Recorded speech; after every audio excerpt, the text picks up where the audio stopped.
Hello, and welcome to the Kink Perspective. My name is Chris. I'm a psychotherapist and consultant. In this episode, I will be discussing mindfulness and intimacy, how we can be sensual, not just sexual.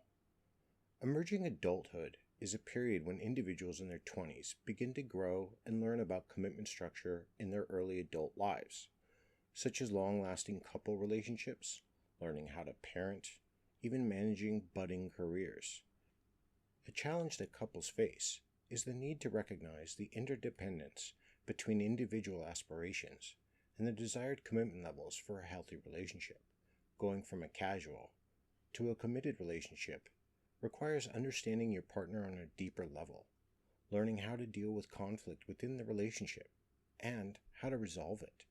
Studies have confirmed that adults confront challenges like fear of rejection and abandonment by their parents, usually in the form of anxiety, judgment from our partners or others, and the tendency to feel uncomfortable with intimacy through avoidance.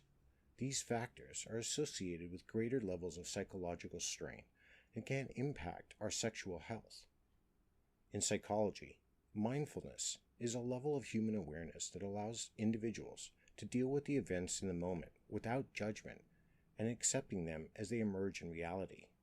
It's a transcendent state that allows you to focus on your feelings and the sensations you experience in the present without the scrutiny or fear of having to explain yourself. We occupy a community where a lot of thought, stresses, anxieties, tensions all arise before, during, and after we engage in play or dynamics. Through these solo or shared techniques, it can reduce these experiences, regulate your feelings, calm your nerves. But one of the better aspects is how it can deepen intimacy and increase the efficacy of your sex life. One way of enhancing your relationship dynamic or preparing to enter one is learning to be present. Practice active listening. Learn to articulate on a deeper level beyond the surface tension and cultivate a relationship of mutual respect and adoration. When we look around social media, FetLife, Cuffs, Alt.com, at some of these presented relationships we see and adore, love, click, like, and follow, we see one commonality: communication as a solid foundation for longevity and connectedness. One cannot force a connection or manipulate emotions. It has to be organic and flow, not forced through a battle of wills. One way we cultivate this type of relationship dynamic is through the sharing of how we feel as the bond begins to grow. We do this by being present, through mindfulness, to take courageous and intelligent, thoughtful chances to get involved with someone. We can take these techniques and incorporate them in the bedroom or other places you may engage in.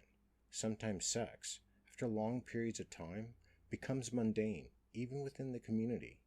Because the act of sex itself becomes the same, we tend to overthink too much before and during. We each worry what we look like, if the other person's enjoying it, if I'm enjoying it, if they're present, if I'm present, if they're in the moment, if I'm in the moment. Are they nervous? Am I nervous? And we can find it difficult to focus if our mind isn't there. To take sex to some new areas we may not consider, it's important to just be present. I keep saying that word, present, because it's important to understand that unless this is a solo adventure, you have to be aware of your partner's needs outside of your own. Be aware. Be mindful. It sounds obvious, but people's minds drift. Try incorporating some of these techniques the next time you're with your partner, instead of just getting straight into it. Sit in front of one another. Trace each other with your fingertips. Focus on one another's breathing, how your lips feel on one another. Center your attention on the moment using all of your senses. Be present. Eye gaze and deepen your connection to your partner. This allows you to look into the window of their soul, see their sensitivity. These are just a few tips to elevate the play and experiences we have. Interactional focus on each other creates the foundation for a substantial relationship dynamic. It also increases our empathetic responses to our partners. We see this when we feel something, either being sad, excited, down, happy, and our partner's tuned in, and they know what we're thinking. They respond to how we feel. Try to live a more authentic life and intertwine new adventures that go beyond what we know and perceive in the lifestyle and BDSM community. Tend to favor intimacy and develop more satisfying, stable, healthy relationship dynamics.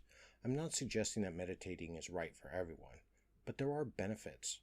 But allowing yourself to be open to new possibilities of connectedness with your partner can foster a deeper connection beyond the communal acceptance of dominance and submission. Well, what if we don't have anybody? Mindful masturbation brings mindful intimacy for ourselves. It is wonderful to be present and please our partners, especially when we're involved in some form of relationship dynamic. But what about when we're not in one? One thing that most people don't understand, let alone don't have the ability to articulate, especially when I pose this to them. What do you like sexually? It may seem on its face to be an easy question, but we really have to look within ourselves to understand it. If we don't know how or what pleases us, how can we expect our partner to? Why would I want to take or give away that control of my body if I don't know what pleases me in the first place? Masturbation? Yeah, it's an awkward topic. But more and more people are becoming comfortable to talk about it, and frankly, we should. It's important. It's healthy. It's part of our biology. Through mindful masturbation, we encompass a full body sensation and existential orgasm on a new level. Sometimes, we don't have an hour or more to please ourselves, and at that point, all we're concerned about is reaching and achieving orgasm. As well-being and self-care become a bigger trend, a person that explores the pleasures of their own body is in a much more comfortable, healthier, sexual state of understanding when it comes to intimacy. Socrates once said, "To know thyself is the beginning of wisdom." So knowing yourself and your body allows you to understand your own inhibitions. It's not that they can't be explored further or pushed deeper. However, if you don't know who you are, what excites you, how you become excited, let alone what makes you orgasm, you may be really lost when it comes time to be intimate with someone. Understanding your personal sexual state of arousal, it's like having a map pointing you in the right direction. This practice, it's not something that's just come around recently either.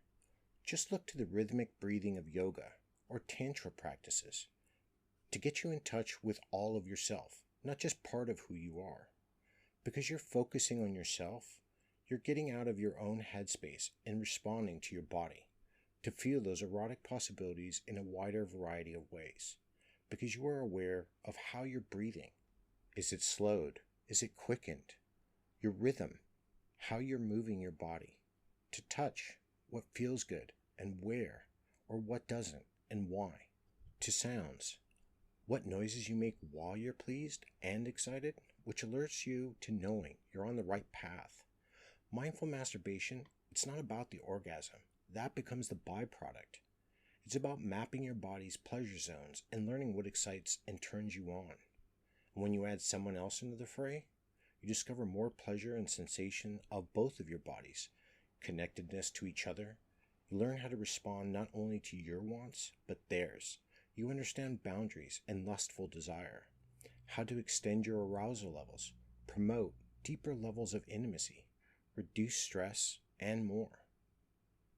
Employing more empathetic and cognitive practices with our partner and ourselves allows us the ability to move beyond the reason, the instant gratification, only of the flesh and the instant pheromonal process. This process allows us the ability to create the foundation for longevity and growth, the evolution of the relationship dynamic, or the preparation for one. Is this concept new or cutting edge? No, not really.